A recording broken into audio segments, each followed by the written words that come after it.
Your life looks the way it does because of the decisions you've made, and that's not an insult, that's power. No one is coming to save you. No perfect moment is coming. If something in your life is broken, don't complain about it. Fix yourself. Most people want change without responsibility. They want a different outcome, a different feeling, a different future, but they don't want ownership. And ownership is the starting line of every real transformation, not motivation, not inspiration, ownership. Radical, total, no excuses ownership.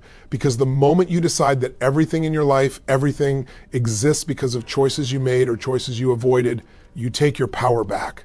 See, blaming feels good in the short term. It protects the ego. It gives you a story that says it's not my fault.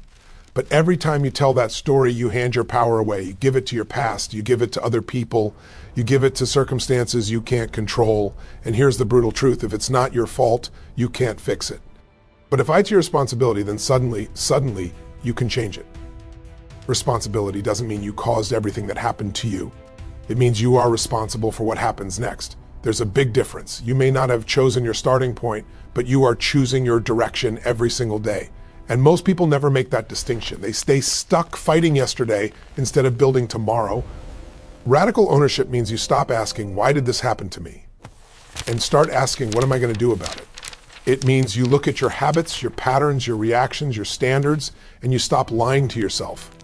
Because growth begins the moment honesty enters the room. Look at your life right now. Not the version you explain to people, the real one, the one you live when no one's watching.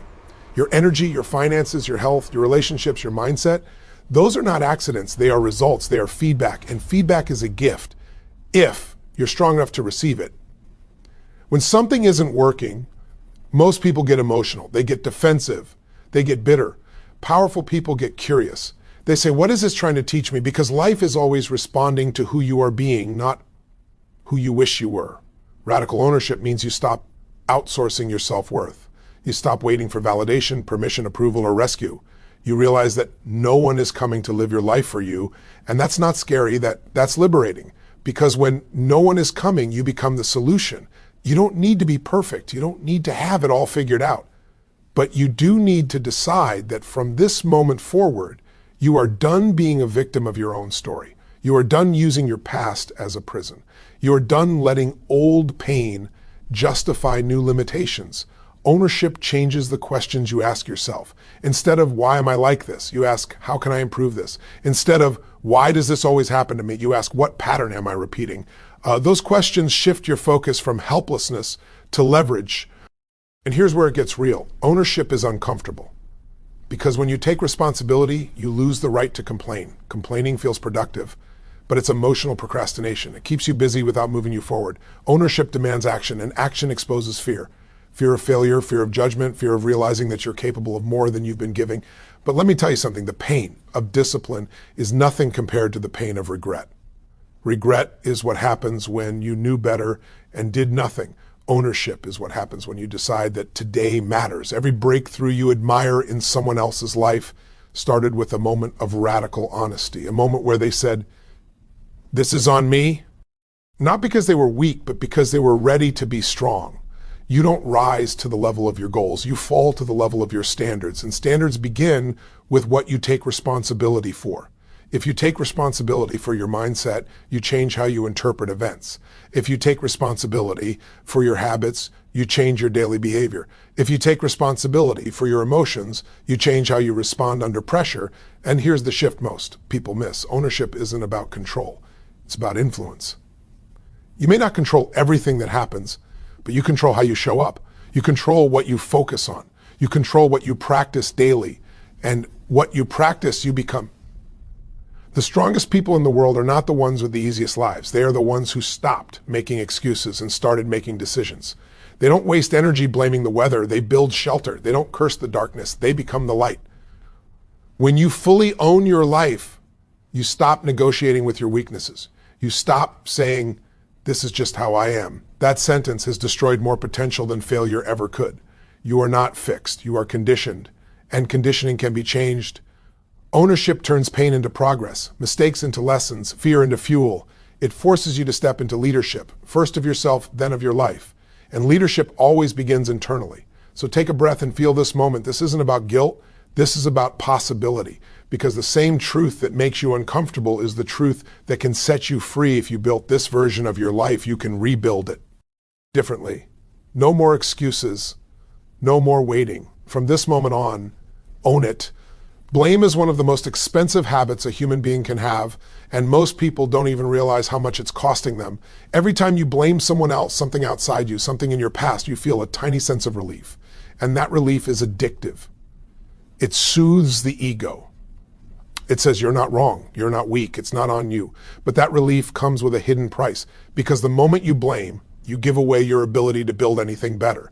Blame keeps you busy but powerless. It feels like movement, but it's actually a standstill. You can spend years explaining why things didn't work, why people failed you, why circumstances weren't fair, and none of that explanation will ever create a new result.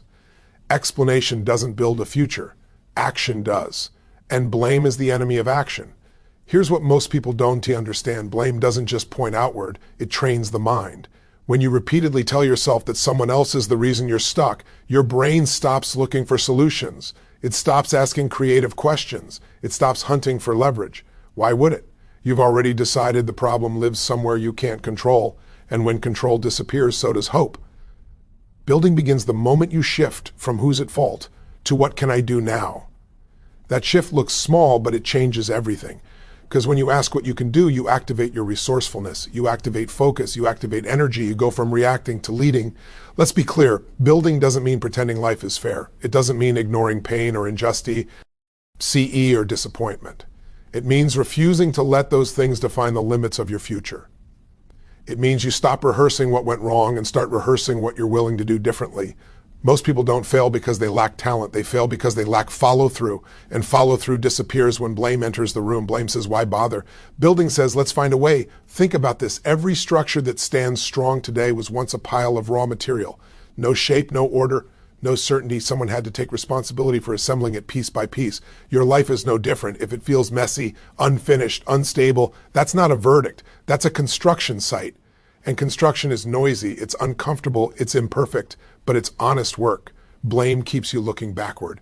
Building forces you forward. Blame asks, why did this happen?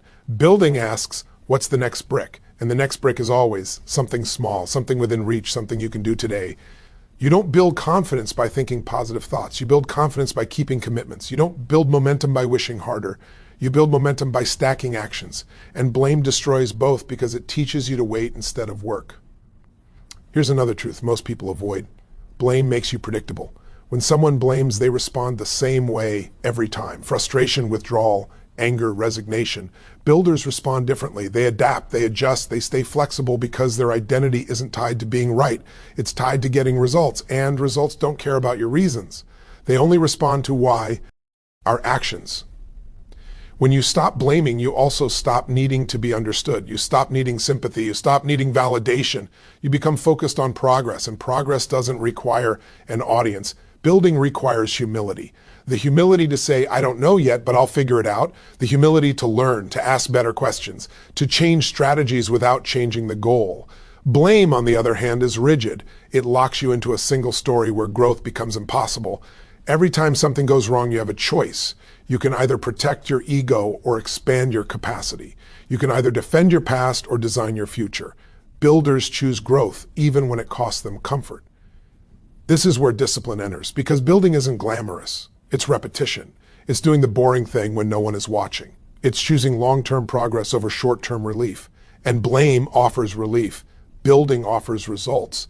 If you want to know why some people keep rising while others stay stuck, look at what they do when things don't work. One group looks for someone to point at. The other looks for something to improve. Same setback, different destiny. Building also changes how you talk to yourself. Instead of, I can't believe this happened, you say, what does this require of me now? Instead of this always happens, you say, this is feedback. Feedback doesn't insult you, it instructs you. And those who listen get stronger. You are not behind. You are not broken. You are not doomed. You are simply being invited to stop blaming and start building. To trade explanation for execution, to trade frustration for focus. Because when you build, even slowly, you regain momentum. And momentum changes how you feel about yourself. It restores belief. It reminds you that you are capable of influence. that your actions matter, that effort compounds. Blame shrinks your world. Building expands it. So the next time you feel the urge to point outward, pause. Take that energy and turn it inward, not as criticism, but as construction. Ask yourself one powerful question. What's one thing I can build today? And then build it. Most people don't fail because they aim too high. They fail because they accept too low. They live at the level of what they tolerate, not the level of what they dream about. And that's the silent force shaping your future right now. Your standards, not your goals, not your intentions. Your standards. A goal is something you want. A standard is something you live by. A goal is what you chase when you're motivated. A standard is what you uphold even when you're tired, frustrated, or bored. And life always responds to your standards, not your wishes. Look at what you allow in your life. Look at the excuses you make. Look at the behaviors you justify. That's not random. That's your standard in action. Whatever you consistently tolerate becomes normal, and whatever becomes normal eventually becomes your identity. If you tolerate being late, you become unreliable. If you tolerate negative self-talk, you become insecure. If you tolerate draining relationships, you become exhausted. If you tolerate average effort, you get average results. Raising your standards isn't about being harsh with yourself. It's about being honest. It's about deciding that certain behaviors are no longer acceptable, not because you hate yourself, but because you respect yourself. Most people confuse standards with pressure. They think raising standards means more stress, more force, more intensity. But real standards actually create peace, because when your standards are clear, decisions become easy. You don't negotiate with what you already decided. High standards remove inner conflict. When you know what you stand for, you stop arguing with yourself. You stop asking, should I, and start saying, this is who I am. Identity-driven behavior is powerful because it doesn't depend on mood. You don't rise to the level of your motivation. You fall to the level of your standards. That's why motivation fades, but identity endures. Here's the uncomfortable truth. Your current standards produced your current life. That doesn't mean your life is bad. It means it's a reflection. And reflection isn't condemnation. It's clarity. People say they want confidence, but they tolerate self-betrayal. They say they want success, but they tolerate distraction. They say they want peace, but they tolerate chaos. And then they wonder why nothing changes. Change begins the moment you decide what is no longer allowed, not someday, not when you feel ready. Now, raising your standards starts with small, decisive lines in the sand. You decide, I don't speak to myself that way anymore. I don't stay in environments that drain me. I don't avoid hard conversations. I don't quit on myself. At first, it feels uncomfortable because you're breaking a contract you've had with your old self, and the old self will protest. It will remind you of how things used to be. It will tempt you with comfort. But comfort is the most expensive addiction there is. Standards demand consistency. And consistency builds self-trust. When you keep showing up at the level you decided, something powerful happens. You start believing in yourself, not because of hype, but because of evidence. Self-belief isn't a feeling, it's a result. It's the byproduct of aligned behavior repeated over time. And here's the shift most people miss. Raising your standards doesn't mean doing more. It means accepting less of what weakens you, less distraction, less negativity, less excuse-making, less tolerance for your own patterns that keep you small. Your environment either reinforces your standards or erodes them. The people you spend time with, the media you consume, the conversations you engage in, they all vote on who you become, and if you don't choose intentionally, you choose by default. High standards also require courage, because when you raise them, some things and some people can't come with you, not because they're bad, but because they're aligned with a version of you that no longer exists. Growth always demands separation before it delivers elevation. This is where many people pull back. They lower their standards to keep peace, but the peace they keep costs them their potential. And nothing drains the soul faster than living below what you know you're capable of. You don't need permission to raise your standards. You don't need approval. You don't need consensus. Standards are personal. They're internal agreements you make with yourself about how you will live. And once you raise them, life will test them, not to punish you, but to confirm them. Challenges show up to ask, do you really mean this? And every time you hold the line, your identity strengthens. High standards create momentum. Momentum creates confidence. Confidence creates courage, and courage changes your future. So don't ask what you want. Ask what you're willing to no longer tolerate, because the moment you change that answer, everything else begins to change. Raise the standard, and your life will rise to meet it. Most people spend their lives running from pain, and then they wonder why they never grow. They treat discomfort like a warning sign instead of what it really is, a signal. Pain isn't here to destroy you. Pain is here to direct you. It's life's way of saying something needs to change. And the moment you stop fighting that message, pain becomes one of the most powerful allies you'll ever have. Think about it. Pain is the reason you pull your hand away from fire. Pain is the reason you go to the doctor before something gets worse. Pain is feedback. But emotional and mental pain, that's where people get confused. They label it as weakness. They hide from it. They numb it. And by doing that, they miss the lesson completely. Every breakthrough you've ever had came after discomfort. Every level up required you to feel something you didn't want to feel. Fear, doubt, uncertainty, pressure. Growth has never been comfortable. Comfort is where patterns repeat. Discomfort is where identity evolves. The problem isn't pain. The problem is how you interpret it. When pain shows up, most people ask, what's wrong with me? Powerful people ask, what is this trying to teach me? One question leads to shame, the other leads to strength. Pain shows you where you're out of alignment. It highlights habits that no longer serve you. It exposes beliefs that limit you. It reveals standards that are too low. Pain doesn't lie. It points directly at the gap between the life you're living and the life you're capable of. And let's be honest, if growth didn't hurt, everyone would be evolving. If change felt good immediately, no one would stay stuck. The reason pain feels intense is because it's pushing against an old identity. And the ego hates change. It wants familiarity, even if familiarity is suffering. Most people choose familiar pain over unfamiliar growth. They stay in situations they complain about because at least they know how it feels. They call it comfort, but it's actually fear dressed up as stability. Pain is the doorway. On one side is who you've been. On the other side is who you could become. And the only way through is straight ahead. You don't grow by waiting for pain to disappear. You grow by moving while it's still there. Courage isn't the absence of fear. Courage is action in the presence of it. Strength isn't feeling confident. Strength is showing up when you don't. Pain refines you if you let it. It sharpens focus. It strips away excuses. It forces you to confront the truth. And truth is uncomfortable before it's liberating. Think about the moments in your life that changed you the most. They weren't easy. They were moments that stretched you.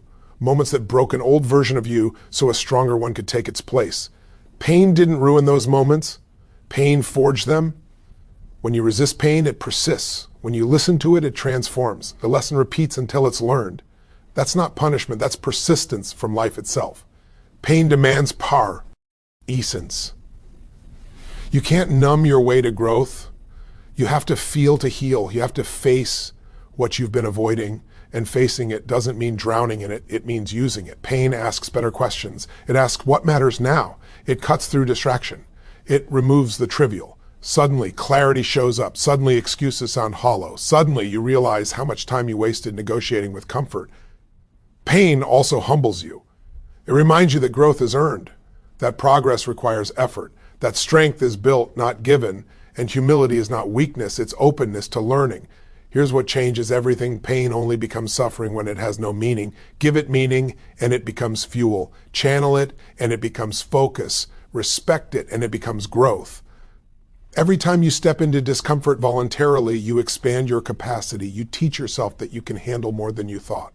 And that realization changes how you see yourself. Confidence is born there, not from success, but from survival and expansion. You don't need to seek pain. Life will provide enough of it. What you need is the willingness to use it, to ask, how can this make me stronger? Instead of, why is this happening to me?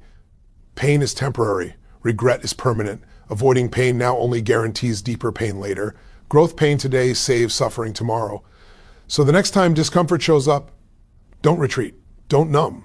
Don't distract. Lean in. Listen. Learn. Let it shape you. Because pain isn't the enemy. Running from it is.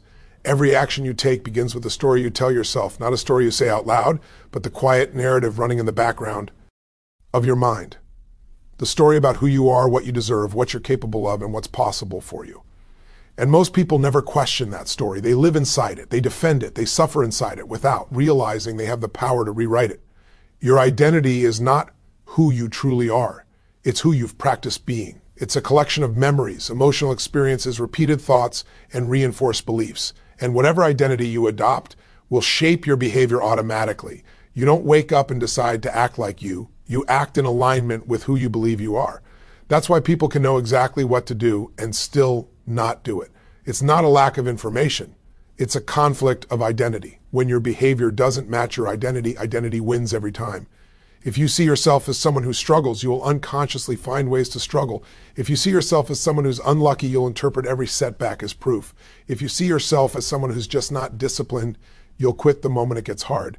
And here's the truth that changes everything, that identity is learned, and anything learned can be unlearned.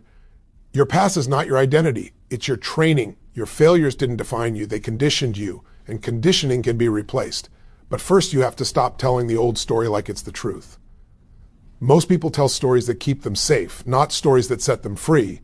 Stories like, this is just how I am, or I've always been this way, or people like me don't succeed. Those stories feel familiar. Familiar feels safe. But safe doesn't grow you. Change requires a new narrative. A narrative that isn't based on who you've been, but on who you're choosing to become. And at first that story feels uncomfortable because it contradicts your evidence. It contradicts your past. But every new identity begins as a decision before it becomes a belief. You don't wait to believe before you act. You act and belief follows. That's how identity is built. Through repetition, through proof, through experience. If you want to change your life, you don't start by changing your circumstances. You start by changing your story, because your story determines your focus determines your actions, and your actions determine your results. Listen to how you describe yourself. The language you use is a window into your identity. I can't. I'm bad at this. I'm not that kind of person. Those aren't facts. They're scripts, and you repeat them so often they feel real. But here's the thing. Your brain believes what you consistently tell it, especially when emotion is involved. So if you want a new identity, you must feed your mind new evidence, and evidence comes from action. Identity shifts happen when you do something that contradicts the old story, when you show up despite fear, when you follow through despite doubt, when you keep a promise to yourself you used to break. Those moments may feel small, but they are seismic internally. You don't need to become someone else. You need to reclaim parts of yourself that you buried under years of conditioning, strength, courage, discipline. Those qualities aren't missing. They're dormant. A new identity also requires letting go of the benefits of the old one, because every identity, even a limiting one, has payoffs. Maybe it protects you from disappointment. Maybe it gives you an excuse to avoid risk. Maybe it earns you sympathy. But if you keep the payoff, you keep the pattern. This is where honesty matters. Who would you have to stop being to become who you want to be? What stories would you have to release? What labels would you have to drop? Identity change isn't about pretending. It's about alignment. It's about acting in accordance with your highest values, not your loudest fears. And the more you act, the more natural it becomes. Eventually, what once felt forced becomes who you are. Your environment will test your new story. People may question it. Circumstances may challenge. Old habits may pull at you. That's not failure. That's reinforcement. Every time you hold the line, you strengthen the new identity. Remember this, you don't get a new life by thinking new thoughts once in a while. You get a new life by becoming a new person through consistent action. And the moment you change the story you live by, your future has no choice but to change with it. Decide who you are now and live from that place. Most people are waiting to feel ready before they act. They're waiting for motivation to strike, for confidence to appear, for the perfect emotional state to show up and carry them forward. And while they're waiting, their life stays exactly the same, because motivation is unreliable. It comes and goes. Discipline is what stays when motivation disappears. Motivation is an emotion. Discipline is a decision, and emotions fluctuate with sleep, stress, environment, and mood. Decisions create structure. That's why people who rely on motivation start strong and fade fast, while people who rely on discipline keep moving long after the excitement wears off. Here's the truth. Most people don't want to accept. You don't change your life on your best days. You change it on your ordinary days. On the days you're tired, on the days you're bored, on the days nothing feels exciting. That's when discipline matters.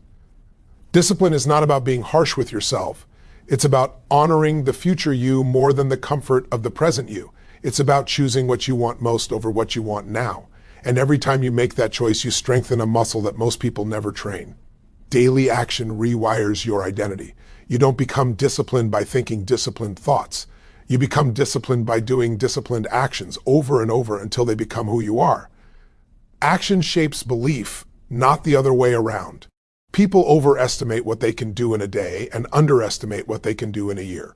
That's why discipline focuses on consistency, not intensity. It's better to do something small every day than something massive once in a while. Small actions compound. They stack, they create momentum.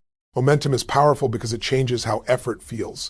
What once felt heavy starts to feel normal. What once required willpower starts to feel automatic. And suddenly, you're not fighting yourself anymore. You're flowing. Most people quit because they expect progress to feel good immediately. But progress often feels boring before it feels rewarding. The brain wants novelty. Discipline trains the brain to respect repetition. And repetition is where mastery lives. There will be days when you don't feel like showing up. That's not a sign something's wrong. That's the moment discipline is supposed to take over. You don't need to win the day, you just need to show up. Showing up keeps the chain unbroken, and an unbroken chain builds pride. Discipline also creates freedom. That sounds backwards to most people. They think discipline is restriction. But the truth is, undisciplined living is the real prison. When you don't control your habits control you. When you don't control your time, distractions decide your future. Discipline gives you choices, it gives you energy, it gives you clarity, it reduces chaos, it simplifies life, because when your non-negotiables are clear, you waste less time negotiating with yourself. And here's something most people overlook. Discipline builds self-respect. Every time you do what you said you would do, especially when it's hard, you send a message to yourself, I can be trusted. That trust becomes confidence, not loud confidence, quiet, grounded confidence. You don't need to overhaul your entire life today. That's another trap. Discipline starts with one promise kept, one habit honored, one action completed, then you repeat it tomorrow and the day after that. And suddenly you're not the same person anymore. Life doesn't reward intention, it rewards execution. You can have the best goals, the clearest vision, the strongest desire, and none of it matters without action. Daily action is the bridge between who you are and who you want to become. Discipline also protects you from emotional decision-making. When you're disciplined, you don't ask, how do I feel today? You ask, what does this require of me? That question removes drama and creates direction. There will be setbacks, days you miss, moments you fall off. Discipline doesn't mean perfection. It means returning quickly without self-punishment. Consistency beats intensity. Progress beats perfection. If you want a different life, you don't wait for a different mood. You build different habits. And habits are built through disciplined repetition. The future you want is on the other side of daily actions you don't feel like taking yet. And the good news is, you don't have to feel ready to begin. Begin anyway. Show up anyway. Do the work anyway. Because discipline doesn't just change what you do. It changes who you are.